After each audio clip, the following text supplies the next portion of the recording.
Hello friends, मैं हूं सन्मय प्रकाश और आप देख रहे हैं यूट्यूब चैनल सरकारी जॉब न्यूज़। ये 17 अप्रैल 2019 का इंपॉर्टेंट करंट अफेयर्स है।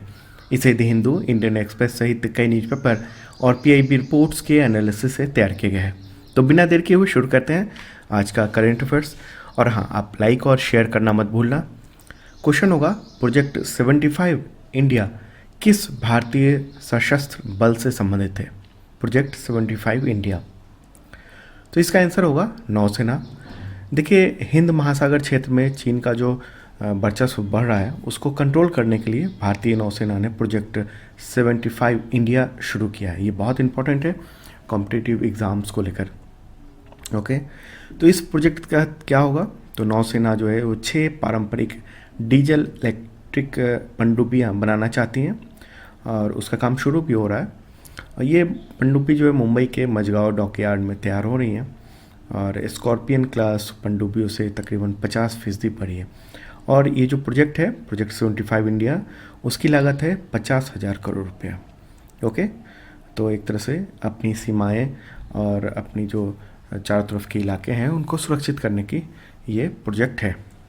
अगला क्वेश्चन है, रोंगाली बिहू त्यौहार हाल ही में किस राज्य में मनाया गया? आंसर है इसका असम। देखिए, ये असम का त्यौहार है और 14 अप्रैल 2019 को ये त्यौहार मनाया गया है। इसे दूसरे नाम से भी जानते हैं, बोहाग बिहू। ओके, और ये नए असमिया कैलेंडर वर्ष की शुरुआत का प्रतीक भी माना जाता है। दूसरी ओर अगर पंजाब में कहें तो वहाँ बैसाखी होती है। बंगाल में पोइला बैसाख, तमिलनाडु में पुथंडू और केरल में विशु मनाया जाता है। ओके, तो असम की राजधानी क्या है ये आप बताइए और मुख्यमंत्री कौन है? आप कमेंट बॉक्स में इसका आंसर जरूर दीजिएगा। दोस्तों, अगर आपने लाइक नहीं किया है तो आपसे रिक्वेस्ट है, एक लाइक कर दो आप और शेयर जरूर करो अपने दोस्तों को। अगला क्वेश्चन है, दुनिया के सबसे बड़े आर्टिफिशियल इंटेलिजेंस शिखर सम्मेलन का आयोजन किस देश में किया जाएगा? तो इसका आंसर है यूएई, संयुक्त अरब अमीरात। वहाँ पर दुबई वर्ल्ड ट्रेड सेंटर पर 30 अप्रैल से 1 मई 2019 के दौरान अभी ये आयोजन किया जाएगा विश्व का सबसे बड़ा आर्टिफिशियल इंटेलिजेंस शिखर सम्मेलन। तो इसकी थीम क्या है? AI एवरीथिंग, यानी आर्टिफिशियल इंटेलिजेंस एवरीथिंग। अगला क्वेश्चन लेते हैं, कैनरा बैंक का MD और CEO हाल ही में किसे नियुक्त किया गया?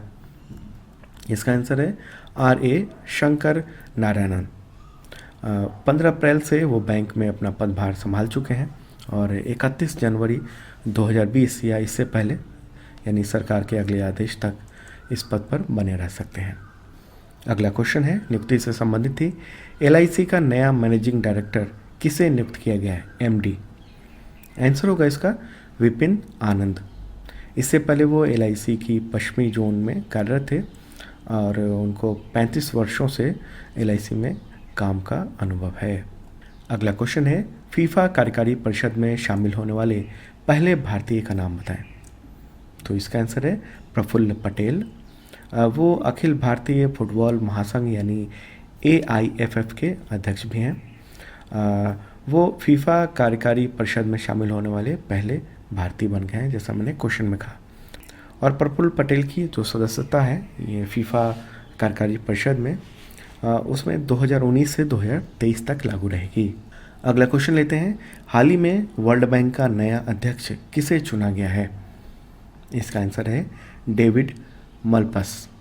देखिए, इससे पहले वर्ल्ड बैंक के अध्यक्ष थे जिम योंग किम, लेकिन कुछ महीने पहले उन्होंने इस्तीफा दे दिया था और चाइना के थे। वर्ल्ड बैंक का मुख्यालय कहाँ है? आप कमेंट बॉक्स में ज़रूर बताइएगा। ओके, और स्थापना हुई थी इसकी जुलाई 1945 में। वर्ल्ड बैंक क्या है? तो लोन देने वाली संस्था है जिसका उद्देश्य जो है वो अलग अलग कंट्रीज़ की जो इकोनॉमी है उसको एक व्यापक वर्ल्ड इकोनॉमी में शामिल करना और जो विकासशील देश हैं, डेवलपिंग कंट्री हैं, उनमें गरीबी उन्मूलन का प्रयास करना। और टोटल मेंबर कितने हैं इसके वर्ल्ड बैंक के? तो 189। ओके, अगला क्वेश्चन लेते हैं, भारतीय उद्योग महासंघ यानी CII, इस इंग्लिश में कहेंगे डिटेल में कॉन्फेडरेशन ऑफ इंडियन इंडस्ट्रीज़, उसका नया अध्यक्ष किसे बनाया गया है? आंसर इसका विक्रम किर्लोस्कर। विक्रम किर्लोस्कर जो हैं वो किर्लोस्कर सिस्टम्स लिमिटेड के चेयरमैन हैं और टोयोटा किर्लोस्कर मोटर के वाइस चेयरमैन हैं। तो CII में उन्हें किसके स्थान पर बनाया गया है प्रेसिडेंट? तो राकेश भारती मित्तल के स्थान पर। आगे बढ़ते हैं। क्वेश्चन होगा, केंद्रीय मंत्रिमंडल ने हाल ही में किस लॉन्च व्हीकल के चौथे चरण को जारी रखने की मंजूरी प्रदान की है? तो इसका आंसर होगा GSLV। तो GSLV का फुल फॉर्म भी पूछा जा सकता है। इसका फुल फॉर्म है geosynchronous satellite launch vehicle, GSLV। तो इसके चौथे चरण को मंजूरी दे दी है जारी रखने के लिए केंद्रीय मंत्रिमंडल ने।